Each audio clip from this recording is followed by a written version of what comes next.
Hello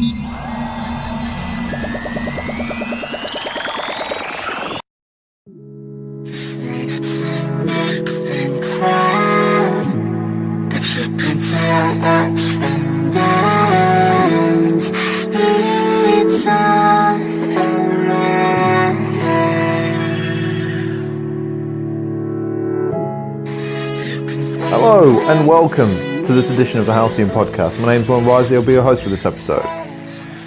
Why am I back on camera?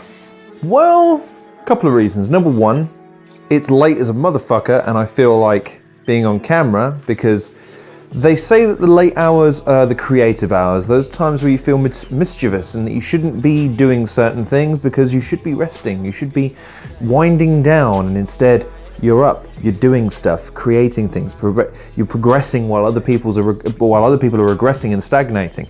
And secondly, I'm a vent because I am pissed off. Couple of things, can't go into them in detail. They will be revealed at a later date. Suffice it to say, I'm pissed as a motherfucker, and I need to vent to somebody, so I'm a vent to you, the internet. But as with everything that I try to do on YouTube, there's got to be a constructive reason for it. There's got to be a takeaway. There's got to be some point, rhyme or reason to doing anything. So what's the point of this podcast? It's not to talk about sports, albeit I will probably end up getting into that later. It's not to talk about the specifics of something, it's to talk about my thought on something. And that is being prepared and being realistic. A couple of quick stories. I have been privileged to have been raised by an individual who never ever saw failure or saw setbacks as anything less than opportunities to pursue something else. He never saw it as an ending to anything. It was just a progression or another step to something else. Example, again, without going into the specifics, my dad at one point took a job, and it was an exceedingly well-paying job. One that he didn't have a lot of fun doing, but nevertheless was a good step in his career, was a lot of money to be made, afforded him opportunities and time that he wouldn't have otherwise had, and it was a good opportunity.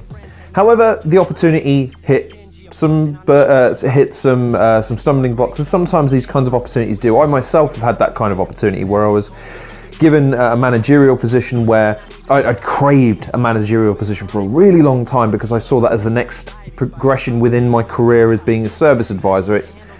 It's difficult to make the sidestep now into doing something creative, hence why YouTube takes up a lot of my time, and it's frustrating but always rewarding. And in that sense, I had a good opportunity, albeit it was taken away from me because of circumstances beyond my control, i.e. the person who hired me left.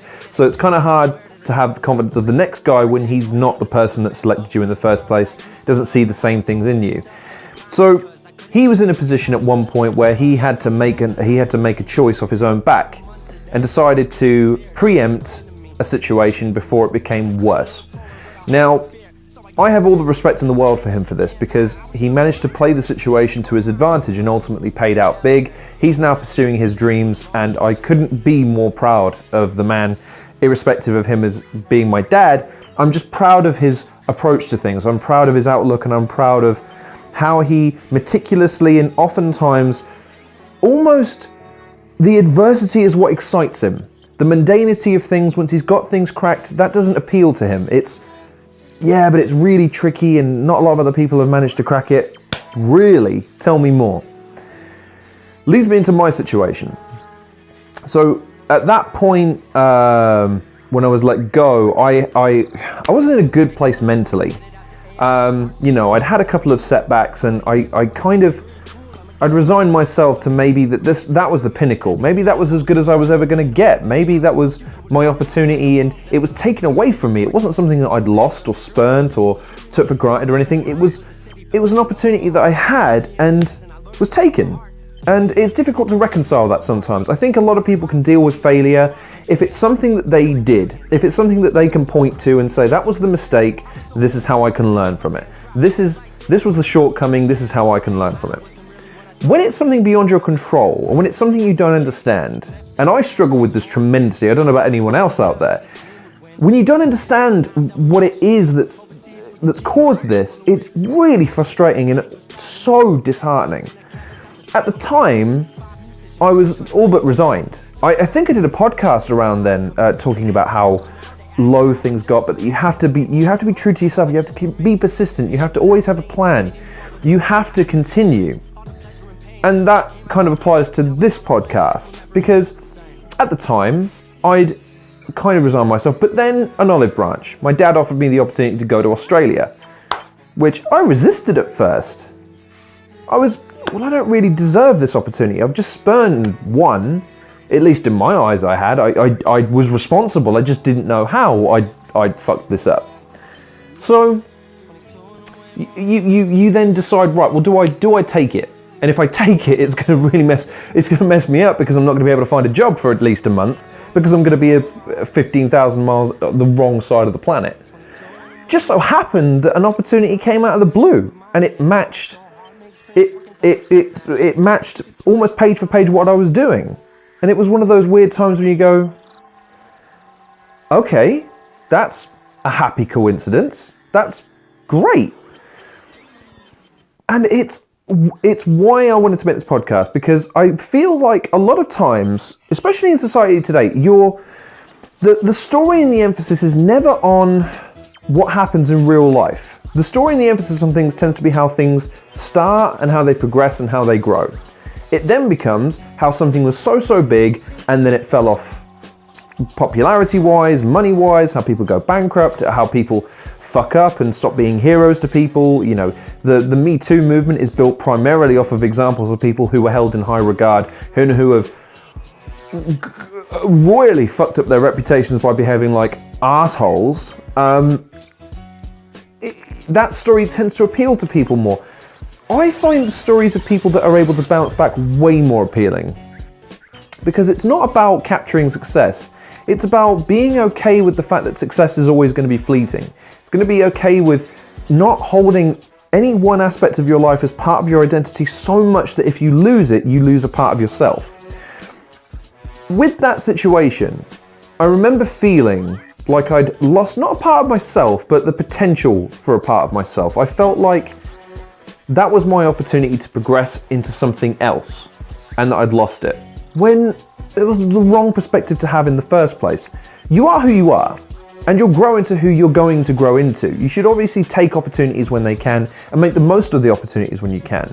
But I think what you always have to bear into consideration is, as long as you're prepared for the realism of the world, nothing will ever faze you enough that you can't handle it. Nothing. There's nothing in this world. And I appreciate that people go through a tremendous amount of adversity in their lives, and they go through a lot of hardship, but it takes a certain mettle to get through life. And that's also one of the reasons why you see me being so vocal on things like Twitter against people who have simple ideas that cause harm or incite hatred, because I've got to be honest, there's a lot of times where if you boiled their ideas down, you'd realize that they really have nothing to be hateful or angry about in the first place.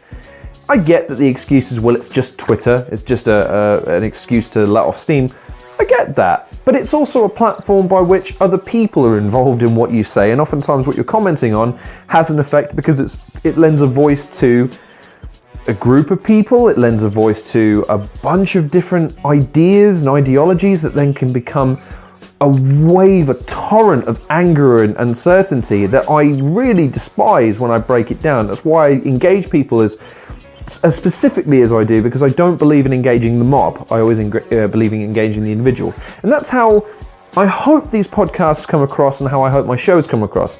I never really want to be engaging a group of people. If you sat down and you've taken the time to watch this or listen to this, then I hope you know that this is the kind of conversation I'd like to have with you in person. It's just I don't have these opportunities very often. I'm somewhat of a loner and somewhat of the kind of person that likes to cut ties when the things run their course. Case in point, and I'm probably going to get heat for that, but that's fine. That's the way I cope with things. That's the way I deal with things. And I've got to be honest, my lack of self-esteem can sometimes come across in the podcast and the shows. I understand that, but that's not through really a lack of self-esteem, if I'm going to break it down. It's being realistic about the tone that I set and the kind of appeal that I have. But that comes back to the point of the podcast. Being realistic about your circumstances and putting contingencies and plans in place to make sure that your life remains yours. You can always make of it what you want. I've been a firm believer for a long time, and it's a weird family trait that Risleys always find a way to land on their feet. Always. There's never really been anything I can think of in my family's history that we haven't bounced back from in some form or fashion. There's never been anything that I can point to say, well, that was the death knell. That was what finished that particular member of my family off. There's not anyone I can think of who hasn't bounced back from something that would have caused someone else some kind of debilitation or would have caused them to take a step back and reevaluate everything about their life. We always seem to find a way to progress, and I genuinely believe the reason for that is the outlook of having purpose for everything. I remember this show, and this is going to be really candid now, and I've talked about this in the past, but I don't mind bringing it up again. The whole reason I took the plunge and did the first ever episode of this show was due to a breakup. And it was a breakup of a relationship that I thought, wow, it's never going to get any better than that. I fucked that up. Well done. Well, what do you do now? Do you now sit there and rue the opportunity for the rest of your life? Do you sit there and try to reconcile the fact and put blame on other people? Do you try to assign that blame to a specific person or an aspect of your life that you need to refine? Or do you accept the reality of the situation and put contingencies in place to move on past this sort of thing? And don't get me wrong, sometimes this shit can take some serious time. It's why, with the greatest respects, whenever I've heard someone go through something like a breakup or a family member with a bereavement or something along those lines, I tend to come across as quite crass these days because I've experienced it and I consider myself to be quite a fragile person emotionally. People who know me will know me as someone that I don't like being in big groups. I don't like engaging with people who I don't believe will understand me on the kind of level that I'd want to be understood at. And I'm very, very picky about who I'd spend my time with once you slight me. Some of my best friends can attest to the fact that if you fuck me off the one time, it's very, very difficult for me to not be pissed off with you for a while because I won't engage you with the fact that you've pissed me off. I've expected you to understand it. Again, family trait. Silly, but it happens. But we all have this weird way of being able to repurpose things, and our setbacks become enhancements to us. They become stepping stones to something else. Not necessarily something less or something greater, but something else. And I think that a lot of people have this problem with assigning too much to certain aspects of their lives. I have conversations with people all the time who I can see don't contemplate things on a deeper level. And that's fine, but I think that there's a certain complacency to their lives that they take for granted and that will bitch slap them at the first opportunity. Now, maybe I'm just more unlucky than most people, but again, I fall into the trap of believing that I'm atypical from everybody else when that isn't the case. People are more similar now than we'd like to give ourselves credit for. Yes, our opinions may be divided maybe more than ever, because it's easier to track more than ever, and there's more incentive to be in tribes than now more than ever. But on the face of it, at least, we're all broadly very similar, which means we all feel the same things. We have all momentary moments of doubt and moments of self-reflection and moments of we're full of ourselves from time to time. I know I certainly can. There was an ego boost a couple of months ago that's probably put me in the situation that I'm in now. If I'd have been maybe a bit more humble at the time, maybe things would have been different. I don't know, but all I can do is go, well, this is the reality of the situation. Right, what do I do to move forward? How do I make this work for me? And follow a contingency based on that. So what I want to do to wrap up this element of the podcast is this. I want to say to people, it's okay to fail. It's okay for life to take deviations and turns that you don't plan. What's important, though, is to remember that it's still your path and it's still what you want to make it. I think sometimes that can come across as hokey pokey and say, well, if you can think it, if you can dream it, you can do it. Well, not necessarily. You still need to be realistic about things. You need to taper your expectations to a certain degree because sometimes you have to build stuff. I still have aspirations and dreams that wouldn't, well, for example, I would love for one day this channel to be some kind of, to set itself apart in some form or fashion. I just don't know how I would do that yet. I would also love to be a content creator that helps other people. I'd love to produce other talents. I'd love to edit other talents. I'd love to voice over with other people. I'd love to do collaborations and other efforts. I'd love to be more creative in different outlets. I'd love to get back into my painting. I'd love to do more tattoo designs. I'd like to get back into the idea of designing cars and body shells and decals for them and all sorts of different things that I used to love to do. But somewhere along the way I got really wrapped up in this idea of a career that really is non-existent at times. It's not, the culmination of this podcast, of this section of the podcast, isn't follow your dreams. You can't reach your goals. I'm living proof. Beefcake. Nah, that's not this podcast. But what this podcast is to always be realistic and never let anything phase you enough to stop you from doing what you need to do next and what you want to do next. There's going to be sacrifices you're going to need to make. I've got some sacrifices I've got to make over the coming weeks and months. No doubt about that. That's something you just got to take on the chin. But it's nothing that I won't do willingly, knowing that down the road there'll be a dividend that's paid. Maybe I've got to deal with another dip. But then again, there's valleys that you come across sometimes that lead to unimaginable peaks that you would have never seen coming while you were down in those valleys. And that's a weird thing. Metaphor time. When you're in the valley looking up, it's hard for anything to look good. But then when you're out of the valley and the top of the mountain looking down to where you used to be, man, there's no better feeling of achievement. Again, I use the example of my channel. I used to watch my videos back on a fairly consistent basis to try and pick out where I was going wrong and what I thought was good and what wasn't.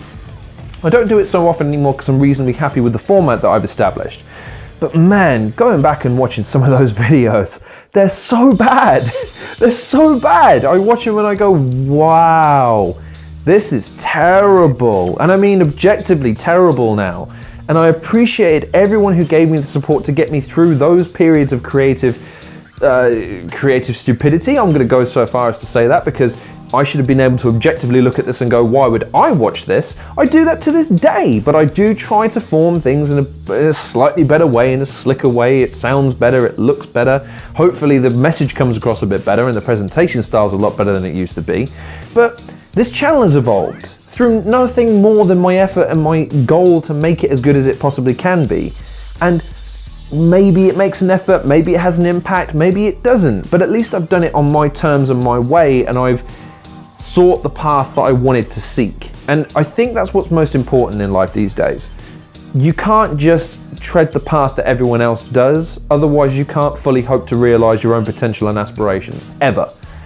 I think everyone has something unique about them. And it's interesting sometimes I have the conversations I have with people where I start to chip away a little bit, especially people that on the face of it would be really superficial and have not a tremendous amount of depth to their conversations or to their, I mean, I see people discussing their lunch sometimes and I scratch my head and I go, who really deep down, when you were 10 years old, thought you'd grow up to discuss another person's lunch in the middle of a conversation about anything else in this life? Who thinks that's an engaging piece of conversation? Really now? It's a social construct that I despise because who gains from that conversation? And yet there's me sitting in the corner going, have you thought about this? What about this? Have you considered this? What would you say if I was to say this?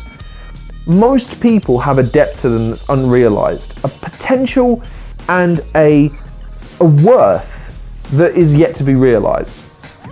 And I think too often that potential and worth is misguided and directed into the things that we buy and the things that we do for a living. And that's wrong. It's the reason why my current predicament, I sit here pissed off, but that's for very specific reasons that I will probably talk about in a different podcast with a slightly more negative connotation to it. However, the positive nature of this podcast is such. My aggressiveness will be now channeled into doing other things and pursuing other avenues. And sometimes you have to be prepared to just accept that that's the case. There's other times where you don't have to be quite as accepting of your situation and it is right to fight. But there are other times where you should be realistic about things and you should pursue things that are realistic to your current situation. So the message of this original part of the podcast is this. Always have a plan, never let anything perturb you from doing something, and never let anything become so important that it defines you and dominates you. Because there shouldn't really be anything in this life that does either of those two things, because I think once they do, they start ruling you. And that's when things become very, very tricky, because what happens if one of those two things starts making you unhappy? Just some food for thought. Anyway, that's the end of this first part of this podcast. I was going to talk about sports, but to be honest, the only thing I'd really like to talk about is to discuss the Khabib Conor situation versus the Paul KSI thing. And to be honest, the only thing I'd want to talk about there is the figures that I tweeted about the other day, which you can all go and see for yourselves. The disparity between people saying, oh, well, KSI and Logan Paul are the next promotional great minds and blah, blah, blah. And I go, really? Really? Have you looked into the figures? Do you understand how revenue is generated when it comes to fighting and combat sports? Do you even have the faintest idea how much money they made versus what Khabib and Conor could make? Even at the lower end? Come on now, stop being silly and stop being KSI and Logan Paul are really great promoters, yay. I'll give you the one stat that really said the most to me. Between the two of them, they have about 40 million subscribers. Now, yes, you could factor into the fact that it's probably less than that. I think it's more like 38 million between the two of them. And there's a tremendous amount of those that are going to be bots, people that only subscribed because they want to be in the conversation with their mates. I see that shit all the fucking time. And for a myriad of other reasons, there's only a few that would define themselves as fans of either of those two things. If you want to conservatively say it's maybe 50% to maybe 30%. Do you know how many of the combined total actually tuned in to watch the fight, even going so far as to stream it illegally rather than paying for it, even though it was only £10? 2.4%. 2.4% of their total worldwide audience bothered to watch them slap handbags for, I think it was 6 rounds at 3 minutes, so 18 minutes. And you mean to tell me they're the promotional they can't even get their own audience to watch. So why are they a promotional, what kind of promotional geniuses are they? And again, the other figure that's really important, their gross revenue. I would put it at no more than £8 million, and that's gross. If there's other avenues of revenue I'm not taking into consideration, fine, but I'm talking about gate and I'm talking about pay-per-view. Sponsorships and all the rest of that jazz, couldn't give a toss about.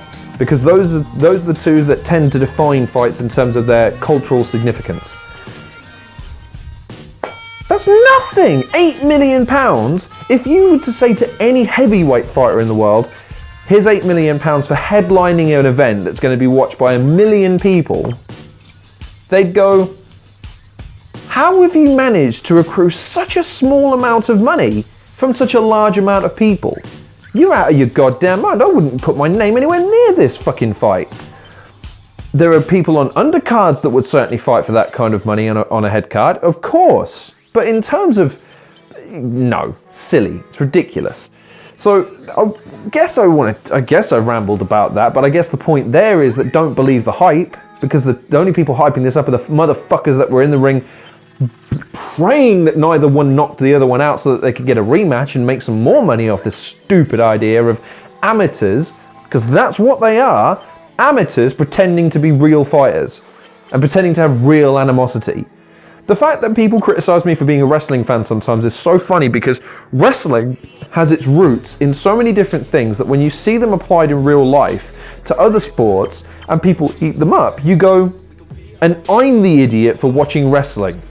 You're the idiot because you're the one buying into a lot of this crap. It's the reason why most people, while they might not consciously know it, subconsciously do get the whole Floyd Mayweather dynamic and why everyone's copying him, and that's why Conor copies him to a large extent. But consciously, if I was to ask you to explain, well, what is it that Conor does? What does he do that makes you want to watch him rather than anyone else? Even you as a casual fan. What did KSI and Logan Paul do to a large extent during the promotion of their fight, having looked into it now, because I can't ignore it anymore? Antagonistic styles, large brash attitudes, a lot of pomp and circumstance for no other reason with no actual consequences.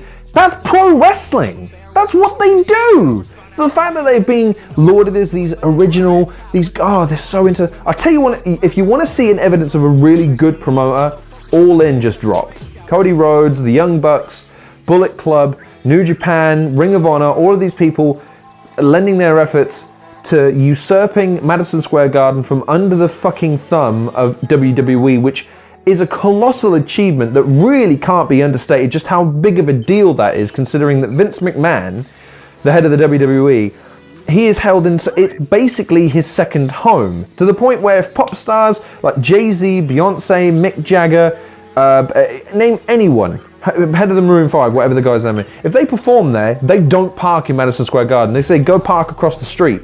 Vince McMahon is allowed to park there. That gives you an idea of the kind of influence he has in that venue.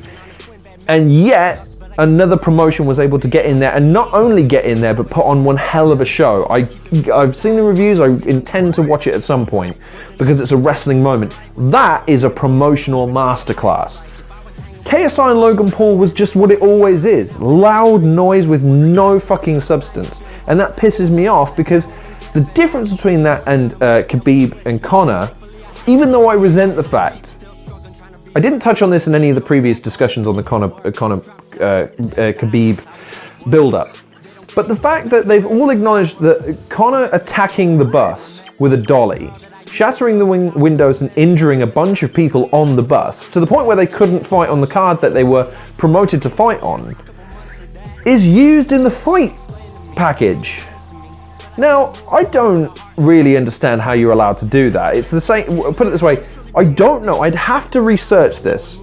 But the only other time I can think that that tactic might have been pertinent was when Mike Tyson was released from jail, having been in for sexual, I think he was charged with rape. I don't know, I can't remember. Point being is, I would imagine that maybe, considering the fact that he'd been out for a certain amount of time, that they might have used that kind of package together to try and hype the fact that he's been in prison and he's super serious now and he's super jacked. But that is equally in bad taste. You shouldn't glorify the fact that he did that, and it's the same with Conor. You shouldn't glorify the fact that he flew 20 hours on a plane with 40 people to attack someone because he felt that one of his mates, who was fighting on the card, mind you, and was taken off the card as a result of his involvement, couldn't stand up for himself. And so he attacked a bus. There's nothing that can excuse that. And now it's being used in the promotional material because, well, what's good taste when we can make a few more pay-per-view buys if we remind people, Conor's a deviant. He's a bit dangerous. He doesn't abide by the laws. And Khabib can play the babyface in that situation. Now and again, we live in an age of, again, using wrestling terms, we live in an age where the heels are cool and the babyfaces are booed. That's just how it works. Even the greatest babyfaces in the world right now in wrestling, boxing, or whatever, Anthony Joshua is probably the closest there is to a white meat babyface. Damn it! Now I've ruined the illusion. AJ is probably the closest to a pure white meat babyface that is not immediately booed by the crowd. John Jones for a long time portrayed himself as a pure white meat babyface, and I would argue that his popularity skyrocketed when people found out he was a dickhead. Anthony Joshua, I feel, has that in his locker at some point, to just turn heel on the fans and go, Olympic gold, and leaving my drug dealing past behind, and coming from poverty. I did it all for the money, motherfuckers, and I got all these titles now, and there's no one that can touch me. No one that can even come close to me. I beat all my rivals, I destroyed them all. What are you gonna do? You at home, you pitiful excuse for a human being. You can barely even lift the remote up to change the channel. That's why you're listening to me now. Stuffing your face with crisps, hauling down slices of pizza whole because there's nothing else that will fill the void of lack of achievement in your lives. When crash, someone comes into the picture to claim the mantle of an actual babyface that people want to see kick his ass. That's how the dynamic has worked forever. You can't promote them side by side because unfortunately heels always come across as cool. You need to establish the heel first as being bad, and then you need to bring in the babyface. Why do you think that Mayweather worked for so long? Because he was the established heel and there was constantly another babyface coming, be it Pacquiao, McGregor towards the end was the babyface in that situation rather than being the heel, which is a dynamic I don't know necessarily if he enjoyed as much as he thinks he did. I think he certainly liked the crowd being on his side, but I think he also realized that meant he wasn't going to generate the revenue he wanted to, because ultimately people will remember a heel that loses because he can always come back. He can always re-establish his dominance. A babyface can only rise. A babyface can only move forward. And in this situation with Conor and Khabib, this is why, really, Conor should have had another fight first, I feel. And she really should have stuck it to the fans and said, I did this all, you're killing me here. The podcast is falling to pieces here. The professionalism is dipping by the minute. I feel that he should have been given a fight in order to re-establish his boundaries as the heel of the company. I left you all and I was counting my money. I had 2 titles and I wasn't going to give them back because I don't care about you, the fans. And then Khabib can come in. And then Khabib's been destroying everybody. So you've got Khabib, who's a legitimate babyface with all the dynamic and all the fucking momentum in the world. Conor McGregor, this idol within the UFC, the champ and the money man and all the rest of this jazz. And then you've got your fight. I'm still tremendously intrigued to watch it, and I still stand by my original analysis of how the fight will break down, i.e. Conor will try and keep distance. He'll maintain a decent posture throughout, but Khabib dictates the work rate and the direction of the fight. So when you control one of the, I think it was George St. Pierre's trainer who broke it down. He said that there's 3 qualities to any really good fighter, and 2 of them are: can you dictate the pace of the fight, and can you dictate the direction of the fight? And there's a third one, but I can't remember off the top of my head it is. But if you give me a guy that can do at least 2 of those things, I can give you a guy that's going to win most of his fights. And Khabib does that. He outworks most people. His technique and style is one that's very difficult to counter. Once people are down, it takes all their energy to get up. Conor has shown a lack of willingness to go to the ground and a lack of aptitude in going to the ground against someone who's seasoned and skilled. His KO power is good, but only against opponents of commensurate size and weight, and Khabib is very big for that division. So I question whether or not he's going to be able to do enough damage to knock him out. I don't question whether or not he's going to be accurate enough to inflict damage. I think Khabib's going to walk away with a bloody face on this one for sure. But enough to win, maybe to outpoint, but that's if he manages to keep away from Khabib. And the UFC don't always look kindly on people, favour the aggressor. So I'm going to bring this podcast to a close now because it's telling me that my save space is now exceeded. So I'm now switching from one side to another. It was a nice little break there between the Khabib stuff and me talking like this now. So to bring this podcast to a close, not a tremendous amount otherwise to talk about sports. Arsenal won again at the weekend, a really good result, 3-2 in the end against Cardiff, with the boys linking up. I love how Lacazette and Aubameyang are just like that. God, I hope they travel together. I hope they have each other's names tattooed on their arms. I hope they make space for me. Not a lot of other news. I rewatched and tweeted the Dillian White-Joseph Parker fight round by round because I genuinely believe that White is still one of those big contenders. I think, though, that people... when you compare him to Wilder, I will give Wilder this. He doesn't burn out as overtly as White does. White, towards the end of that fight, looked sloppy, lethargic, like he was going to collapse under his own weight a lot of the times, tripping over his feet. It's incredible to think that he was once a kickboxer, and they're usually way more coordinated than boxers are because they're constantly bouncing and hopping around. But still a good fight. Joseph Parker has a lot of work to do, and I think could make a resurgence in the years to come. He might even become a future opponent for AJ again if he ever clears up the division. I think he wouldn't be a good enough opponent for Fury because, again, the size and weight advantage would be just too much for Parker. But I think for AJ, he makes a good opponent. And especially if AJ then wants to reclaim, well, I didn't knock you out, I want a chance to knock you out, and I think I can beat you, I don't think you can beat me. He makes a good opponent, a legitimate opponent down the line. Other sports news, there's not a tremendous amount going on at the moment beyond those things, and I just wanted to touch on the Conor Khabib dynamic and the comparison with KSI and Logan Paul, which I just thought was the most ridiculous fucking thing I ever heard in my life.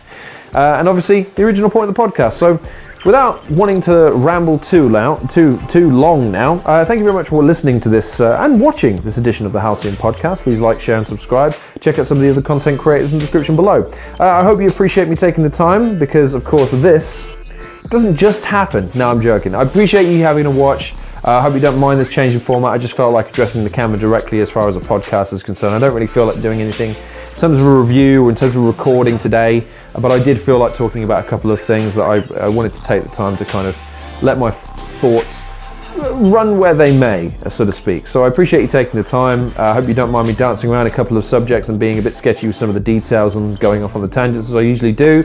If you have any comments in the comments description below, if you want to discuss any of these topics that I've mentioned, give your own experiences. If you'd also like to mention some of the things you'd like me to speak about on the podcast. I've toyed about talking about things gaming-wise. I don't know how much interest people would have in terms of gaming. Wrestling, I know people aren't that hot about, but I'm probably going to be talking more about wrestling because I'm watching that more. Football, again, my channel doesn't get a lot of views, is not very well known for its football commentary, but I do love me some football. Fighting, UFC, boxing, I love talking about that sort of thing. So again, debate me in the comment section about what you think is going to happen in the upcoming fights, how the heavyweight division is shaping up, how you think the welterweight division has started to taper off, in my opinion. If there's anything else sports-wise you want to talk about, leave it in the comment section. I'd be happy to debate you. So in the meantime, please like, share, subscribe, check out some of the content creation in the description below. Follow me on Twitter, and as always, take care of yourselves, and I'll see you guys on the next episode of the Halcyon Podcast.